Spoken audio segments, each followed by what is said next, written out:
Sri Lanka premier league শুরু হতে চলেছে। বাংলাদেশি প্লেয়ার কে কোন দলে গেল আজকের ভিডিওতে সেটাই আলোচনা করব। তো বন্ধুরা, তোমরা এই ভিডিওটাকে একটা সাবস্ক্রাইব করে অবশ্যই পাশে থেকো। তো বন্ধুরা, যদি প্রথমে বলি সাকিব আল হাসান। সাকিব আল হাসান গেছে জাফনা কিংসে। জাফনা কিংসে সে সরাসরি সাইন করেছে এবং জাফনা কিংসে সে এই 2026-এ খেলবে। যদি তাসকিন আহমেদের কথা বলি, তাসকিন আহমেদও সেম একই টিম। সাকিব আল হাসান এবং তাসকিন আহমেদ দুজনই একই টিম থেকে জাফনা কিংস থেকে 2026-এ লঙ্কা প্রিমিয়ার লিগ মাতাবে। হ্যাঁ বন্ধুরা, সাকিব আল হাসান এবং তাসকিন আহমেদ বাদেও যদি লিটন দাসের কথা বলি, লিটন দাস গেছে বন্ধুরা কলম্বো। হ্যাঁ বন্ধুরা, 2026 এলপিএলে কলম্বো থেকে খেলবে। কলম্বো ক্যাপস, টিমের নাম কলম্বো ক্যাপস থেকে খেলবে লিটন দাস এবং দুর্দান্ত তার একটা সিজন অপেক্ষা করছে।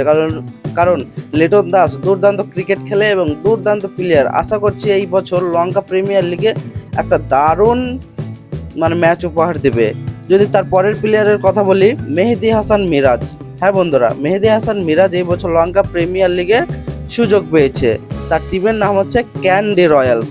হ্যাঁ বন্ধুরা, ক্যান্ডির দিক থেকে মেহেদী হাসান মিরাজ এই বছর 2026-এ লঙ্কা প্রিমিয়ার লিগ মাতাবে এবং খুব ভালো একটা দামে মেহেদী হাসান মিরাজকে এই বছর কেনা হয়েছে এবং আশা রাখছি সে লঙ্কা প্রিমিয়ার লিগে ভালো করবে এবং ভালো ম্যাচ উপহার দেবে। তারপরের যদি আমরা প্লেয়ারের কথা বলি তাহলে হাসান মাহমুদ।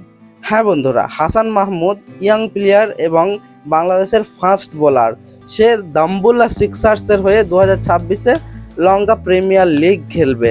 তো বন্ধুরা, এই 5টা প্লেয়ার লঙ্কা প্রিমিয়ার লিগে সুযোগ পেয়েছে এবং দল পেয়েছে। তো আশা রাখছি পরবর্তীতে আরও প্লেয়ার সুযোগ পাবে। এখন পর্যন্ত এই 5টা প্লেয়ারই সুযোগ পেয়েছে লঙ্কা প্রিমিয়ার লিগে।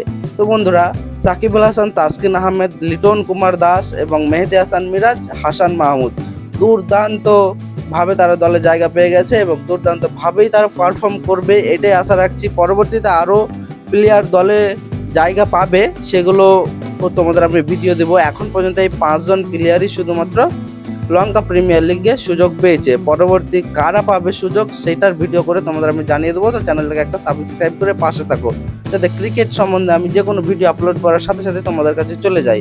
হ্যাঁ বন্ধুরা, তোমরা এই চ্যানেলটাকে সাবস্ক্রাইব করো এবং লাইক করো এবং দেখা হচ্ছে পরের আরও কোনো ক্রিকেট সম্বন্ধ ভিডিও নিয়ে তোমাদের সামনে।